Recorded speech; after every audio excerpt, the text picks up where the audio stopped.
In leadership, if you are not in the loop, that's not on them. If you're out of the loop, it's on you. You are the one that dictates reporting and feedback. You are the one that says, I need to know about this weekly, or I need to know about this daily. Reporting and feedback is huge. It's one of the 5 areas of absolute clarity you have to have.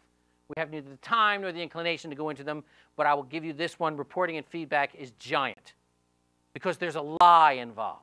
There's a lie that people tell themselves in terms of reporting and feedback, and it is this. And now you must repeat after me, nice and loud. If they get stuck, they'll let me know. Say it. If they get stuck, they'll let me know. That is a lie. Because the truth of the matter is, if they get stuck on your project, they will busy themselves with something else, and your project will lay over there untouched for weeks on end until you ask them about it, and they're like, oh, back then in the Pleistocene era, I got stuck. You know? And so if you're out of the loop, that's on you. Leaders keep themselves in the loop and set expectations about feedback. My dad easily gave me the best example of reporting and feedback I ever heard in my life. I grew up through my academic experience in an extremely academically strict environment. You know, very grades, very academically strict environment. And then curiously, when you got dropped off at college, all of that just evaporated. My parents just, you know, as long as you didn't fail out or, you know, commit a Class B felony, everything was going to be fine, you know, so that was cool. You know, when I had seen my 2 older brothers, Maurice and Henri, they went to college and they were footloose and fancy free and everything was great, and here comes my turn. And there it was my dad and my mom and my little brother David Dark, and they dropped me off at college. I went to a tiny little college in Pennsylvania called Lafayette, and it's like, you know, beautiful campus, and I'm ready. Now, I went to school in jacket and tie for 12 years, okay?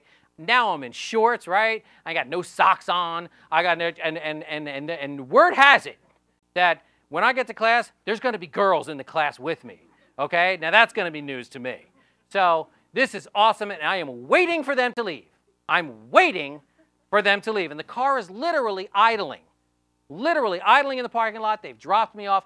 And what happened was my father gives me one of these. Now, this was okay, right? But when that thumb came out, not good. And I walked up to him and I said, and I'm ready for him to leave, and I walk up to him and I said, what's going on? He says, Martin, how was your money? I said, I'm good. Mom gave me $50 plus Grandpa, yeah, good. Let me tell you something. This is how it's going to go, okay? You are going to call me in my office before the market closes every Thursday. Do you understand that? I said, cool. Call you on Thursday. Everything's going to be great. I'm calling you on Thursday, right? I'm calling you. And so he's like, Martin, if I do not hear from you on Thursday, I'm calling you on Friday. Cool. I call you Thursday. If we don't like catch up, you'll get me Friday. Awesome. Martin, if I do not talk to you on Thursday, and neither do I get you on Friday, I am coming back here on Saturday looking for you. And I said, you'd come back here? And I said, and my dad says, in a heartbeat. Have a nice time. And he gets in the car. That is an example of reporting and feedback. Like, I never missed, man. I never missed. I never missed.